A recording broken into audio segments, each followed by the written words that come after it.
ചരിത്രവും മാർത്താണ്ഡവർമ്മയെയും കുറിച്ചാണ്. അടുത്തതായി നമുക്ക് പഠിക്കാനുള്ളത് കാർത്തിക തിരുനാൾ രാമവർമ്മയെക്കുറിച്ചാണ്. 1758 മുതൽ 1798 വരെ തിരുവിതാംകൂർ ഭരിച്ചിരുന്ന രാജാവായിരുന്നു കാർത്തിക തിരുനാൾ രാമവർമ്മ. ഏതൊക്കെ കാലഘട്ടത്തിലാണ്? 1758 മുതൽ 1798 വരെ തിരുവിതാംകൂർ ഭരിച്ചിരുന്ന രാജാവായിരുന്നു കാർത്തിക തിരുനാൾ രാമവർമ്മ. ധർമ്മരാജ എന്നറിയപ്പെടുന്ന കാർത്തിക തിരുനാൾ രാമവർമ്മയാണ്. ധർമ്മരാജ എന്നറിയപ്പെടുന്നത് കാർത്തിക തിരുനാൾ രാമവർമ്മയാണ്.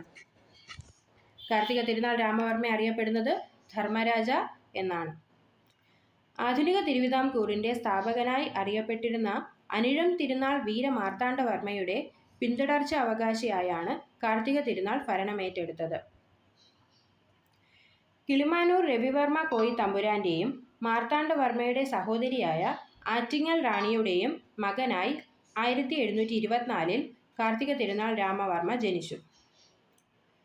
തൻ്റെ മുൻഗാമി നേടിയെടുത്ത എല്ലാ പ്രദേശങ്ങളും നിലനിർത്തുക മാത്രമല്ല, അവയെല്ലാം വിജയകരമായ രീതിയിൽ ഭരിക്കാനും കഴിഞ്ഞു എന്നതും ഇദ്ദേഹത്തിൻ്റെ നേട്ടങ്ങളായി വിലയിരുത്തപ്പെടുന്നു. 1760 തലസ്ഥാനം പത്മനാഭപുരത്ത് നിന്ന് തിരുവനന്തപുരത്തേക്ക് മാറ്റി. ഏത് കാലഘട്ടത്തിലാണ് തലസ്ഥാനം പത്മനാഭപുരത്ത് നിന്ന് തിരുവനന്തപുരത്തേക്ക് മാറ്റിയത്? 1760. 1760 തലസ്ഥാനം പത്മനാഭപുരത്ത് നിന്ന് തിരുവനന്തപുരത്തേക്ക് മാറ്റി. 1766 രണ്ടാം തൃപ്പടിദാനം നടത്തി. രണ്ടാം തൃപ്പടിദാനം നടന്നത് ആരുടെ കാലഘട്ടത്തിലാണ്? കാർത്തിക തിരുനാൾ രവിവർമ്മയായ ധർമ്മരാജയുടെ കാലഘട്ടത്തിലാണ് രണ്ടാം തൃപ്പടിദാനം നടന്നത്. ഏത് വർഷമാണ്? 1766. ഏറ്റവും കൂടുതൽ കാലം തിരുവിതാംകൂർ ഭരിച്ചിരുന്ന രാജാവും കാർത്തിക തിരുനാൾ രാമവർമ്മയാണ്. ഏറ്റവും കൂടുതൽ കാലം തിരുവിതാംകൂർ ഭരിച്ചിരുന്ന രാജാവും കാർത്തിക തിരുനാൾ രാമവർമ്മയായ ധർമ്മരാജാവാണ്.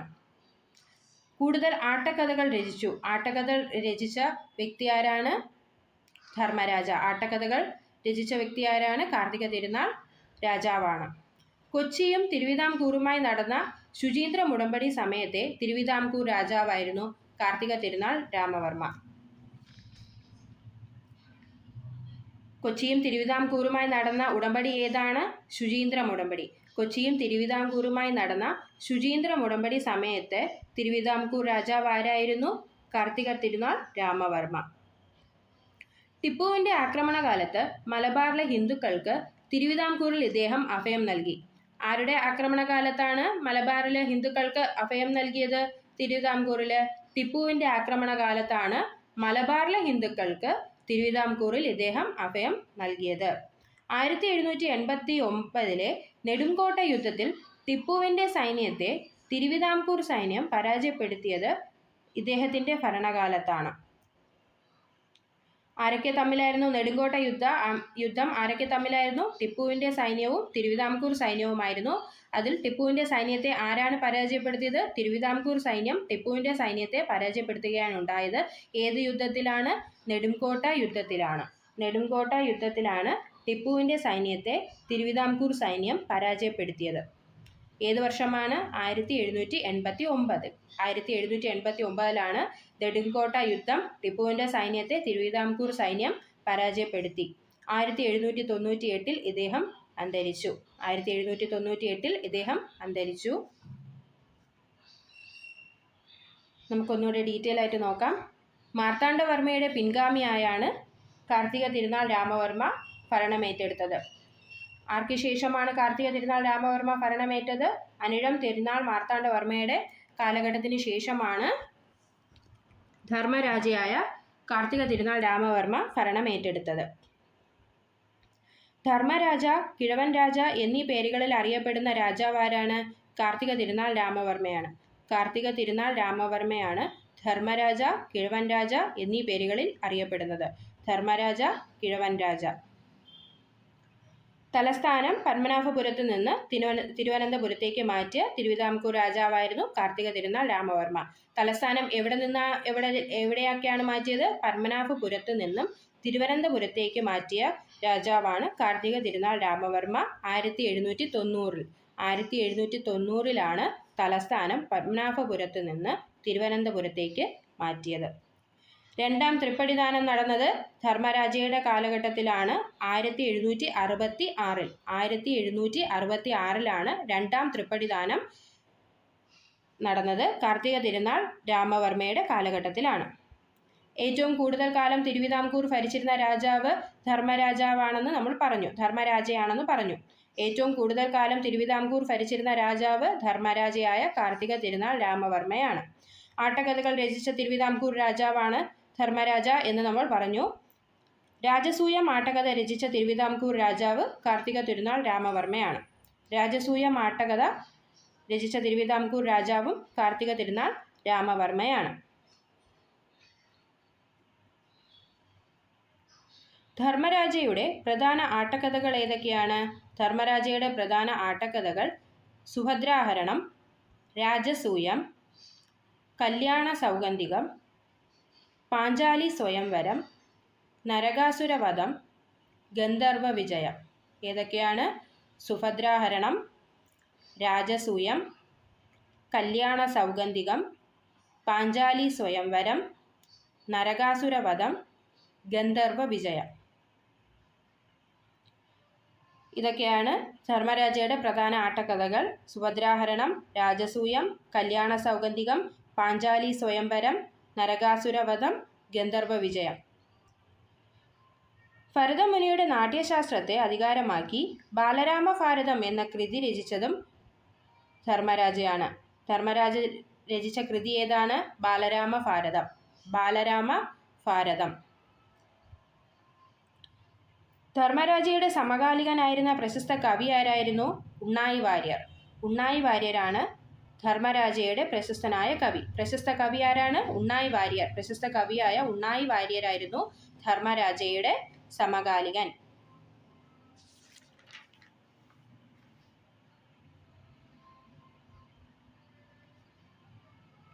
ഇംഗ്ലീഷുകാർക്ക് വിഴിഞ്ഞത്ത് ഒരു കൊടിമരം സ്ഥാപിക്കാനുള്ള അനുവാദം നൽകിയ തിരുവിതാംകൂർ രാജാവാണ് അദ്ദേഹം.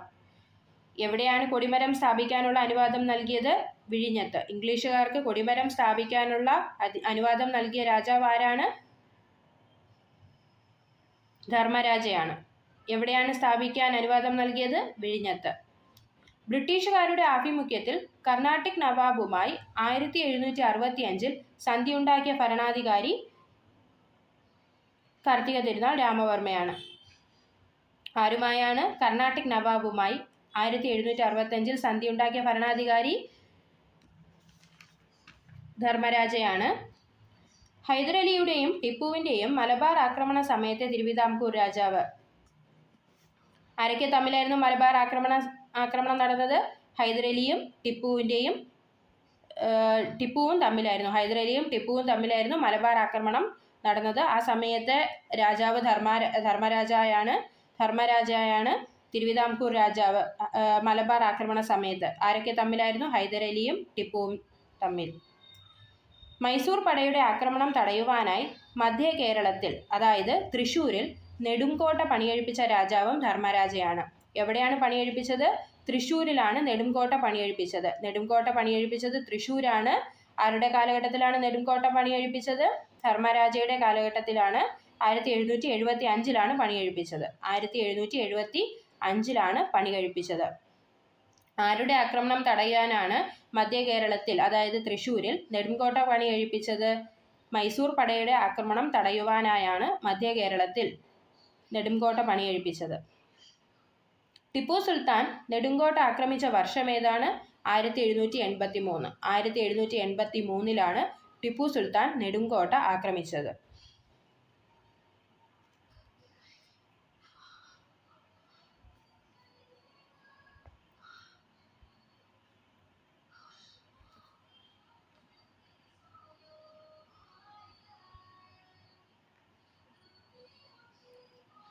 ഉത്തര കേരളത്തിലെ രാജാക്കന്മാർക്ക് തിരുവിതാംകൂറിൽ അഭയം നൽകിയ രാജാവാണ് ധർമ്മരാജ. ആർക്കാണ് ധർമ്മരാജ അഭയം നൽകിയത്? ഉത്തര കേരളത്തിലെ രാജാക്കന്മാർക്ക് തിരുവിതാംകൂറിൽ അഭയം നൽകിയതാണ് കാർത്തിക തിരുനാൾ രാമവർമ്മ. സാമൂതിരിയും കോലോത്തിരിയും മനോരമ തമ്പുരാട്ടിയും കൊച്ചി രാജകുടുംബാംഗങ്ങളും തിരുവിതാംകൂറിൽ രാഷ്ട്രീയ അഭയം തേടിയവരാണ്. സാമൂതിരിയും കോലോത്തിരിയും മനോരമ തമ്പുരാട്ടിയും കൊച്ചി രാജകുടുംബാംഗങ്ങളും തിരുവിതാംകൂറിൽ രാഷ്ട്രീയ അഭയം തേടിയവരാണ്. ഇതര മതാനുയായികൾക്ക് നൽകുന്ന സേവനങ്ങൾ വാഴ്ത്തിക്കൊണ്ട് റോമിലെ പോപ്പിന്റെ കത്ത് ലഭിച്ച തിരുവിതാംകൂർ രാജാവും ധർമ്മരാജയാണ്. റോമിലെ പോപ്പിന്റെ കത്ത് ലഭിച്ച തിരുവിതാംകൂർ രാജാവ് ആരാണ്? ധർമ്മരാജയാണ്. ഇതര മതാനുയായികൾക്ക് നൽകുന്ന സേവനങ്ങൾ വാഴ്ത്തിക്കൊണ്ട് റോമിലെ പോപ്പിന്റെ കത്ത് ലഭിച്ച തിരുവിതാംകൂർ രാജാവ് ധർമ്മരാജ. ഡച്ചുകാരിൽ നിന്നും കൊടുങ്ങല്ലൂർ കോട്ടയും പള്ളിപ്പുറം കോട്ടയും വിലയ്ക്ക് വാങ്ങിയ തിരുവിതാംകൂർ രാജാവാണ് ധർമ്മരാജ. ആരിൽ നിന്നുമാണ് കൊടുങ്ങല്ലൂർ കോട്ടയും പള്ളിപ്പുറം കോട്ടയും വിലയ്ക്ക് വാങ്ങിയത്? ഡച്ചുകാരിൽ നിന്നും. ഡച്ചുകാരിൽ നിന്നും വിലയ്ക്ക് വാങ്ങിയത് കൊടുങ്ങല്ലൂർ കോട്ടയും പള്ളിപ്പുറം കോട്ടയും. കൊടുങ്ങല്ലൂർ കോട്ടയും പള്ളിപ്പുറം കോട്ടയുമാണ് വിലയ്ക്ക് വാങ്ങിയത് ഡച്ചുകാരിൽ നിന്നും ധർമ്മരാജ. കിഴക്കേ കോട്ടയും പടിഞ്ഞാറേ കോട്ടയും പണി പൂർത്തിയാവുമ്പോൾ തിരുവിതാംകൂർ രാജാവായിരുന്നു ധർമ്മരാജാവ്. നമ്മൾ പറഞ്ഞായിരുന്നു കിഴക്കേ കോട്ടയും പടിഞ്ഞാറേ കോട്ടയും പണി നടക്കുമ്പോൾ രാജാവാരായിരുന്നു? അനിഴം തിരുനാൾ മാർത്താണ്ഡവർമ്മയായിരുന്നു. പണി പൂർത്തിയാവുമ്പോൾ തിരുവിതാംകൂർ രാജാവ് ധർമ്മരാജയാണ്. പണി പൂർത്തിയാവുമ്പോൾ തിരുവിതാംകൂർ രാജാവ് ധർമ്മരാജയാണ്. ആലങ്ങാടും പറവൂരും തിരുവിതാംകൂറിനോട് കൂട്ടിച്ചേർത്ത ഭരണാധികാരിയാണ് അദ്ദേഹം. ഏതൊക്കെ സ്ഥലങ്ങളാണ് തിരുവിതാംകൂറിനോട് കൂട്ടിച്ചേർത്തത്? ആലങ്ങാടും പറവൂരും. ആലങ്ങാടും പറവൂരും തിരുവിതാംകൂറിനോട് കൂട്ടിച്ചേർത്ത ഭരണാധികാരി ആരാണ്? ധർമ്മരാജയാണ്. കർണാടക സംഗീതത്തിലെ സപ്തസ്വരങ്ങൾ കേൾപ്പിക്കുന്ന പ്രത്യേകതരം കൽത്തൂണുകളോട് കൂടിയ കുലശേഖര മണ്ഡപം, അതായത് 1000 കൽ മണ്ഡപം പത്മനാഭസ്വാമി ക്ഷേത്രത്തിൽ പണികഴിപ്പിച്ച ഭരണാധികാരിയായിരുന്നു അദ്ദേഹം. ഏതാണ് 1000 കൽ മണ്ഡപം എന്ന് പറയുന്ന കുലശേഖര മണ്ഡപം? 1000 കൽ മണ്ഡപം എന്ന് പറയുന്ന കുലശേഖര മണ്ഡപം പത്മനാഭസ്വാമി ക്ഷേത്രത്തിൽ പണികഴിപ്പിച്ച ഭരണാധികാരിയാണ് ധർമ്മരാജാവായ കാർത്തിക തിരുനാൾ രാമവർമ്മ. ധർമ്മരാജയുടെ പ്രശസ്തനായ മന്ത്രിമാരാരൊക്കെയാണ്? അയ്യപ്പൻ മാർത്താണ്ഡപിള്ള, രാജാ കേശവദാസ്. രാജാ കേശവദാസ്, അയ്യപ്പൻ മാർത്താണ്ഡപിള്ള. അയ്യപ്പൻ മാർത്താണ്ഡപിള്ള, രാജാ കേശവദാസ് എന്നിവരാണ് ധർമ്മരാജയുടെ പ്രശസ്തരായ മന്ത്രിമാർ.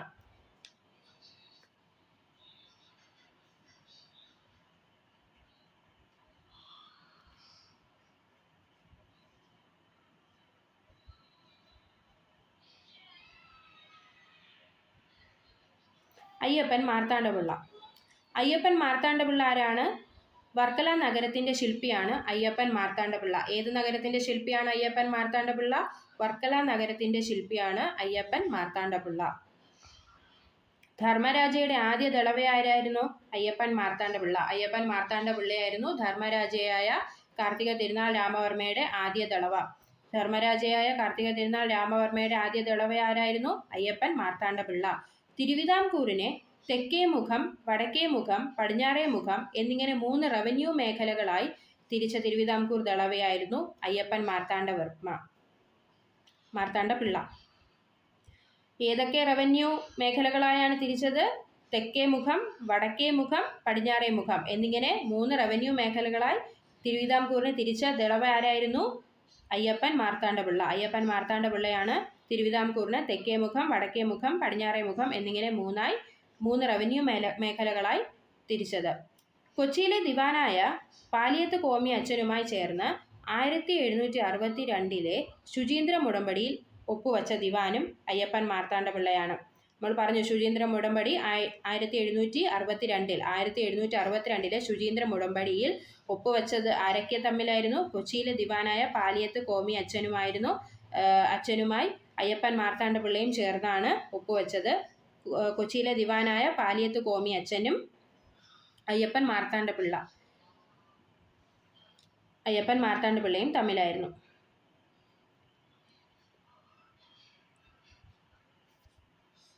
അടുത്തതായി രാജാ കേശവദാസ്. രാജാ കേശവദാസ് ദിവാൻ എന്ന സ്ഥാനപ്പേര് സ്വീകരിച്ച ആദ്യ തിരുവിതാംകൂർ ദളവയായിരുന്നു രാജാ കേശവദാസ്. ദിവാൻ എന്ന സ്ഥാനപ്പേര് സ്വീകരിച്ച ആദ്യ തിരുവിതാംകൂർ ദളവയാണ് രാജാ കേശവദാസ്. അദ്ദേഹത്തിൻ്റെ യഥാർത്ഥ പേര് കേശവപിള്ള എന്നാണ്. രാജാ കേശവദാസിൻ്റെ യഥാർത്ഥ പേര് കേശവപിള്ള എന്നായിരുന്നു. വലിയ ദിവാൻജി എന്നറിയപ്പെടുന്ന തിരുവിതാംകൂർ ദിവാൻ ആരായിരുന്നു? രാജാ കേശവദാസ് ആണ് വലിയ ദിവാൻജി എന്നറിയപ്പെടുന്നത് രാജാ കേശവദാസ് ആണ്. 1795 തിരുവിതാംകൂറും ഇംഗ്ലീഷ് ഈസ്റ്റ് ഇന്ത്യ കമ്പനിയുമായി നടത്തിയ ഉടമ്പടിക്ക് കൂടിയാലോചന നടത്തിയ വ്യക്തിയാണ് രാജാ കേശവദാസ്. ആരൊക്കെ തമ്മിലാണ്? തിരുവിതാംകൂറും ഇംഗ്ലീഷ് ഈസ്റ്റ് ഇന്ത്യ കമ്പനിയും. തിരുവിതാംകൂറും ഇംഗ്ലീഷ് ഈസ്റ്റ് ഇന്ത്യ കമ്പനിയും 1795 നടത്തിയ ഉടമ്പടി. അതിൽ കൂടിയാലോചന നടത്തിയ ദിവാൻ ആരാണെന്ന് ചോദിച്ചാൽ കേശവദാസ് ആണ്. 1773 സമഗ്രമായ ഒരു റവന്യൂ സർവേ നടത്തി ഭൂമിയുടെ മേലുള്ള അവകാശങ്ങൾ തരംതിരിച്ചു.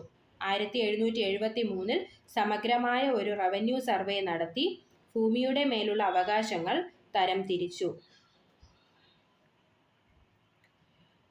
ചാല കമ്പോളത്തിൻ്റെയും ആലപ്പുഴ നഗരത്തിൻ്റെയും ശില്പിയാണ് രാജാ കേശവദാസ്. ചാല കമ്പോളത്തിൻ്റെയും ആലപ്പുഴ നഗരത്തിൻ്റെയും ശില്പിയാണ് രാജാ കേശവദാസ്. രാജാ കേശവദാസ് ആലപ്പുഴയിൽ ഒരു തടി ഡിപ്പോ സ്ഥാപിക്കുകയും മാത്തുതരകൻ എന്ന ധനികനായ ക്രിസ്ത്യൻ കച്ചവടക്കാരന് വടക്കം തിരുവിതാംകൂറിൽ നിന്ന് ആ ഡിപ്പോവിൽ തടി ശേഖരിച്ചു വിൽക്കാനുള്ള കുത്തക കൊടുക്കുകയും ചെയ്തു. രാജാ കേശവദാസ് ആലപ്പുഴയിൽ ഒരു തടി ഡിപ്പോ സ്ഥാപിക്കുകയും മാത്തുതരകൻ എന്ന ധനികനായ ക്രിസ്ത്യൻ കച്ചവടക്കാരന് വടക്കൻ തിരുവിതാംകൂറിൽ നിന്ന് ആ ഡിപ്പോവിൽ തടി ശേഖരിച്ചു വിൽക്കാനുള്ള കുത്തക കൊടുക്കുകയും ചെയ്തു. തിരുവിതാംകൂറിനെ കോട്ടാർ പ്രാധാന്യമുള്ള വ്യാപാര നഗരമായി വികസിപ്പിച്ചു. തിരുവിതാംകൂറിനെ കോട്ടാർ പ്രാധാന്യമുള്ള ഒരു വ്യാപാര നഗരമായി വികസിപ്പിച്ചു. ആരാണ്? രാജാ കേശവദാസ്. MC റോഡിൻ്റെ പണി ആരംഭിച്ചത് രാജാ കേശവദാസ് ദിവാൻജിയുടെ കാലഘട്ടത്തിലാണ്. MC റോഡിൻ്റെ പണി ആരംഭിച്ചത്. തൃശ്ശൂരിൽ നെടുങ്കോട്ട പണിത ദിവാൻജി രാജാ കേശവദാസ് ആണ്. നമ്മൾ പറഞ്ഞു, തൃശ്ശൂരിൽ നെടുങ്കോട്ട പണിയെഴുപ്പിച്ച രാജാവ് കാർത്തിക തിരുനാൾ രാമവർമ്മയായ ധർമ്മരാജാവാണ്.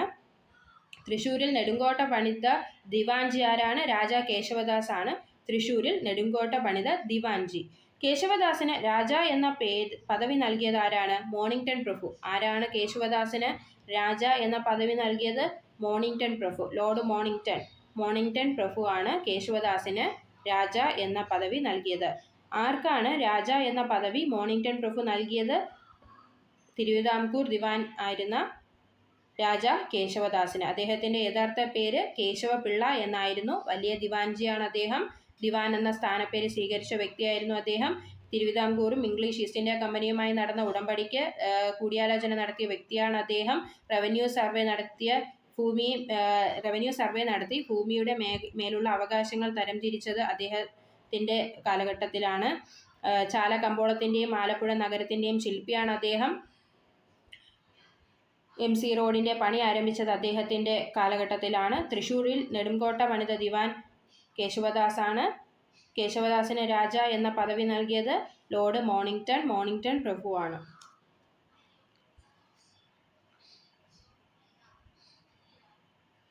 അടുത്തതായി ശുചീന്ദ്രം ഉടമ്പടി. ശുചീന്ദ്രം ഉടമ്പടി ആരൊക്കെ തമ്മിലാണ് ഒപ്പുവെച്ചത്? കൊച്ചിയും തിരുവിതാംകൂറുമായി നടന്ന ഉടമ്പടിയാണ് ശുചീന്ദ്രം ഉടമ്പടി. 1762 കൊച്ചിയും തിരുവിതാംകൂറുമായി നടന്ന ഉടമ്പടിയാണ് ശുചീന്ദ്രം ഉടമ്പടി. ഏതു വർഷമാണ്? 1762 കൊച്ചിയും തിരുവിതാംകൂറുമായി നടന്ന ഉടമ്പടിയാണ് ശുചീന്ദ്രം ഉടമ്പടി.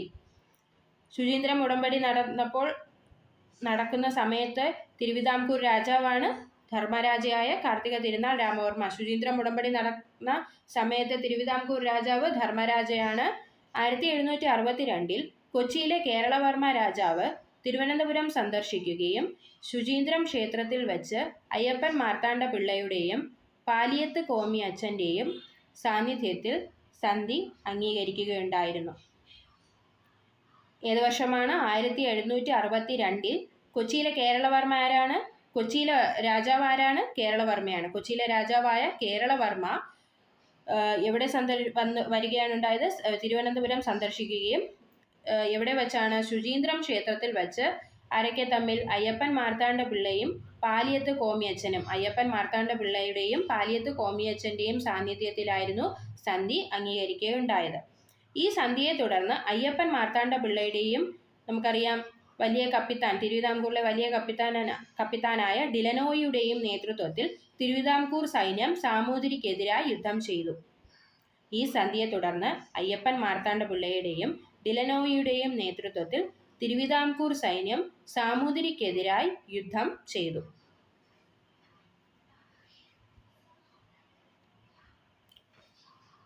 അവിട്ടം തിരുനാൾ ബാലരാമവർമ്മ.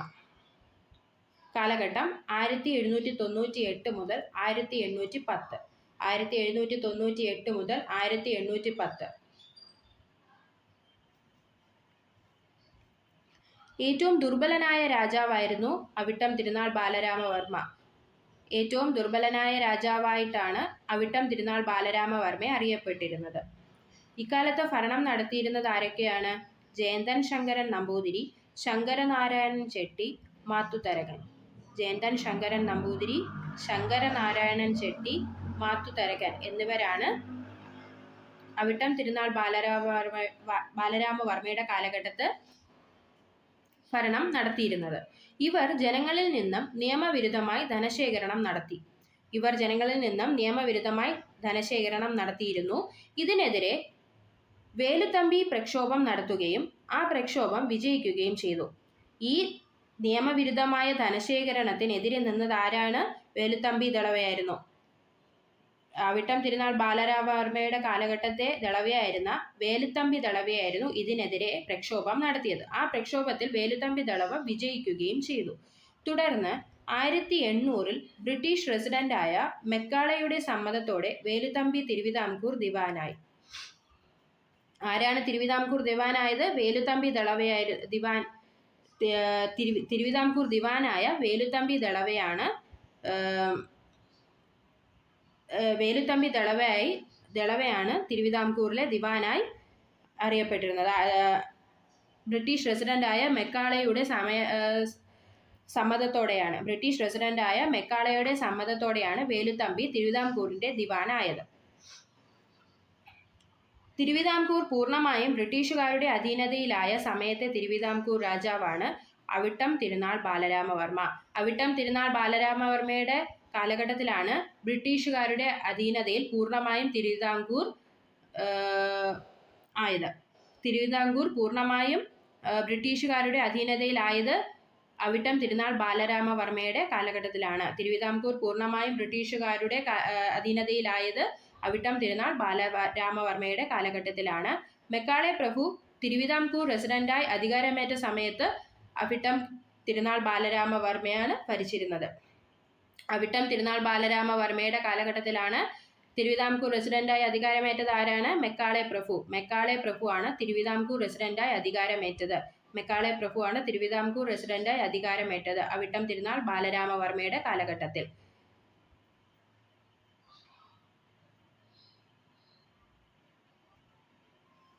ബ്രിട്ടീഷുകാരുമായി സൈനിക സഹായ വ്യവസ്ഥയിൽ ഒപ്പുവെച്ച തിരുവിതാംകൂർ രാജാവാണ് അദ്ദേഹം. ബ്രിട്ടീഷുകാരുമായി സൈനിക സഹായ വ്യവസ്ഥയിൽ ഒപ്പുവെച്ച തിരുവിതാംകൂർ രാജാവാണ് അവിട്ടം തിരുനാൾ ബാലരാമവർമ്മ. ബ്രിട്ടീഷുകാരുമായി സൈനിക സഹായ വ്യവസ്ഥയിൽ ഒപ്പുവെച്ച രാജാവ് ആരായിരുന്നു? അവിട്ടം തിരുനാൾ ബാലരാമവർമ്മ. തിരുവിതാംകൂർ നായർ ബ്രിഗേഡിന്റെ അലവൻസ് കുറയ്ക്കാൻ തീരുമാനിച്ച വേലുത്തമ്പി ദളവയുടെ നീക്കത്തിനെതിരെ നടന്ന ലഹള തിരുവിതാംകൂർ പട്ടാള ലഹള നടന്നത് 1804. 1804 നടന്ന തിരുവിതാംകൂർ പട്ടാള ലഹള എന്തായിരുന്നു? തിരുവിതാംകൂർ പട്ടാള ലഹള. തിരുവിതാംകൂർ നായർ ബ്രിഗേഡിന്റെ അലവൻസ് കുറയ്ക്കാൻ തീരുമാനിച്ച വേലുത്തമ്പി ദളവയുടെ നീക്കത്തിനെതിരെ നടന്നതാണ്. ആരുടെ നീക്കത്തിനെതിരെ നടന്ന ലഹളയാണത്? വേലുത്തമ്പി ദളവയുടെ നീക്കത്തിനെതിരെ നടന്ന എന്തിന്റെ അലവൻസ് കുറയ്ക്കാനാണ്? നായർ ബ്രിഗേഡിന്റെ അലവൻസ് കുറയ്ക്കാൻ വേണ്ടി തീരുമാനിച്ച വേലുത്തമ്പി ദളവയുടെ നീക്കത്തിനെതിരെ നടന്ന ലഹളയാണ് തിരുവിതാംകൂർ പട്ടാള ലഹള. 1804 തിരുവിതാംകൂർ പട്ടാള ലഹള.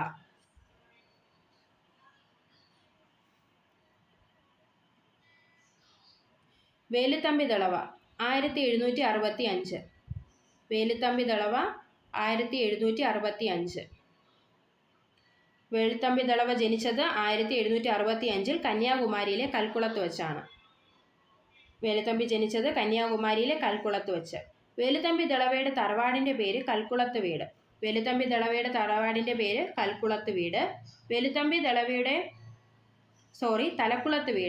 തലക്കുളത്ത് വീടാണ് വേലുത്തമ്പി ദളവയുടെ തറവാടിന്റെ പേര് തലക്കുളത്ത് വീട്. വേലുത്തമ്പി ദളവയുടെ യഥാർത്ഥ നാമം വേലായുധൻ ചെമ്പകരാമൻ തമ്പി. വേലുത്തമ്പി ദളവയുടെ യഥാർത്ഥ നാമം എന്താണ്? വേലായുധൻ ചെമ്പകരാമൻ തമ്പി. ചെമ്പകരാമൻ തമ്പി. വേലുത്തമ്പി ദളവ കുണ്ടറ വിളംബരം നടത്തിയത് ഏത് വർഷമാണ്? 1809. 1809 ജനുവരി 11 കുണ്ടറ വിളംബരം വേലുത്തമ്പി ദളവ നടത്തിയത്. കുണ്ടറ വിളംബരം ആരാണ് നടത്തിയത്? വേലുത്തമ്പി ദളവ. അവിട്ടം തിരുനാൾ ബാലരാമവർമ്മയുടെ ദിവാനായ വേലുത്തമ്പി ദളവയായിരുന്നു കുണ്ടറ വിളംബരം നടത്തിയത്. കുണ്ടറയിലെ ഇളമ്പള്ളൂർ ക്ഷേത്രം കുണ്ടറ വിളംബരത്തിന് സാക്ഷ്യം വഹിച്ച ക്ഷേത്രം ഏതായിരുന്നു? കുണ്ടറയിലെ ഇളമ്പള്ളൂർ ക്ഷേത്രം. കുണ്ടറയിലെ ഇളമ്പള്ളൂർ ക്ഷേത്രമാണ് കുണ്ടറ വിളംബരത്തിന് സാക്ഷ്യം വഹിച്ച ക്ഷേത്രം. കുണ്ടറ വിളംബരത്തിന് സാക്ഷ്യം വഹിച്ച ക്ഷേത്ര സന്നിധി ഏതായിരുന്നു? കുണ്ടറയിലെ ഇളമ്പള്ളൂർ ക്ഷേത്രം. കുണ്ടറയിലാണ് ഇളമ്പള്ളൂർ ക്ഷേത്രം.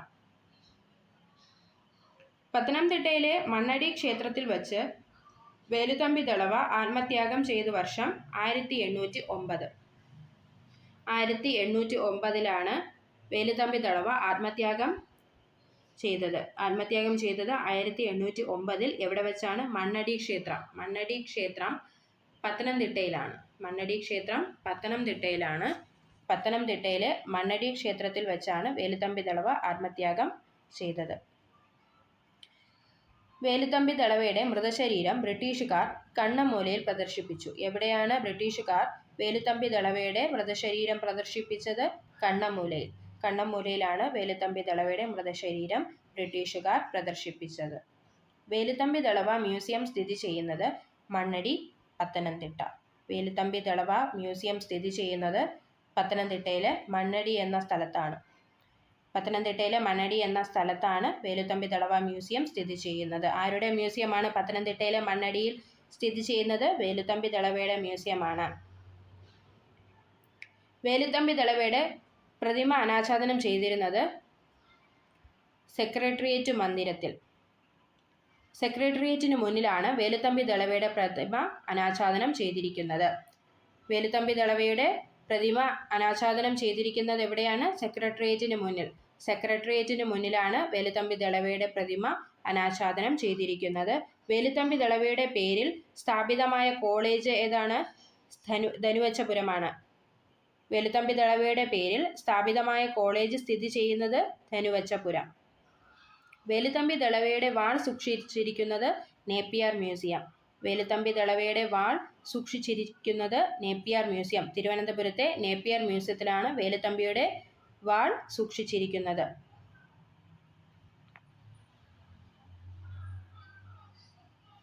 വേലുത്തമ്പി ദളവയുടെ ഭരണപരിഷ്കാരങ്ങൾ. വേലുത്തമ്പി ദളവയുടെ ഭരണപരിഷ്കാരങ്ങൾ. കൊല്ലത്ത് ഹജൂർ കച്ചേരി സ്ഥാപിച്ചു. കൊല്ലത്ത് ഹജൂർ കച്ചേരി സ്ഥാപിച്ചു. സഞ്ചരിക്കുന്ന കോടതികൾ സ്ഥാപിച്ചു. വേമ്പനാട്ടു കായലിലെ പ്രസിദ്ധമായ പാതിരാമണൽ ദ്വീപ് കൃഷിയോഗ്യമാക്കി. ഏത് കായലിലെ പാതിരാമണൽ ദ്വീപാണ് കൃഷിയോഗ്യമാക്കിയത്? വേമ്പനാട്ട് കായലിലെ പ്രസിദ്ധമായ പാതിരാമണൽ ദ്വീപ് കൃഷിയോഗ്യമാക്കി. ചങ്ങനാശ്ശേരി, തലയോലപ്പറമ്പ്, ആലങ്ങാട് മുതലായ പ്രധാന കേന്ദ്രങ്ങളിൽ ആഴ്ചച്ചന്തകൾ ഏർപ്പെടുത്തി. എന്തൊക്കെയാണ് അദ്ദേഹത്തിൻ്റെ ഭരണപരിഷ്കാരങ്ങൾ? കൊല്ലത്ത് ഹജൂർ കച്ചേരി സ്ഥാപിച്ചു. എവിടെയാണ് ഹജൂർ കച്ചേരി സ്ഥാപിച്ചത്? കൊല്ലത്ത്. കൊല്ലത്ത് വേലുത്തമ്പി ദളവ ഹജൂർ കച്ചേരി സ്ഥാപിച്ചു. സഞ്ചരിക്കുന്ന കോടതികൾ സ്ഥാപിച്ചു. വേമ്പനാട്ട് കായലിലെ പ്രസിദ്ധമായ പാതിരാമണൽ ദ്വീപ് കൃഷിയോഗ്യമാക്കി. ചങ്ങനാശ്ശേരി, തലയോലപ്പറമ്പ്, ആലങ്ങാട് മുതലായ പ്രധാന കേന്ദ്രങ്ങളിൽ ആഴ്ചച്ചന്തകൾ ഏർപ്പെടുത്തി. ചങ്ങനാശ്ശേരി, തലയോലപ്പറമ്പ്, ആലങ്ങാട് മുതലായ പ്രധാന കേന്ദ്രങ്ങളിൽ ആഴ്ചച്ചന്തകൾ ഏർപ്പെടുത്തി. ഉമ്മിണിത്തമ്പി. വേലുത്തമ്പി ദളവയ്ക്ക് ശേഷം തിരുവിതാംകൂർ ദിവാനായത് ആരാണ്? ഉമ്മിണിത്തമ്പിയാണ്. ഉമ്മിണിത്തമ്പിയാണ് വേലുത്തമ്പി ദളവയ്ക്ക് ശേഷം തിരുവിതാംകൂർ ദിവാനായത്. ആരുടെ കാലഘട്ടത്തിലാണ്? അവിട്ടം തിരുനാൾ ബാലരാമവർമ്മയുടെ കാലഘട്ടത്തിൽ വേലുത്തമ്പി ദളവയ്ക്ക് ശേഷം തിരുവിതാംകൂർ ദിവാനായത് ഉമ്മിണിത്തമ്പി.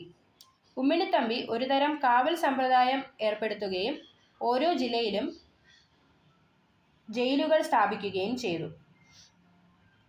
ഉമ്മിണിത്തമ്പി ഒരുതരം കാവൽ സമ്പ്രദായം ഏർപ്പെടുത്തുകയും ഓരോ ജില്ലയിലും ജയിലുകൾ സ്ഥാപിക്കുകയും ചെയ്തു. ഉമ്മിണിത്തമ്പി നീതിന്യായ നിർവഹണത്തിനു വേണ്ടി സ്ഥാപിച്ച കോടതികൾ അറിയപ്പെട്ടിരുന്നത് ഇൻസുവാഫ് കച്ചേരികൾ.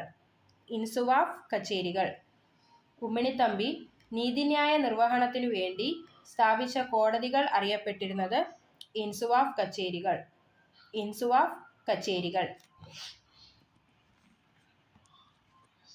ഉമ്മിണിത്തമ്പി നീതിന്യായ നിർവഹണത്തിനു വേണ്ടി സ്ഥാപിച്ച കോടതികൾ.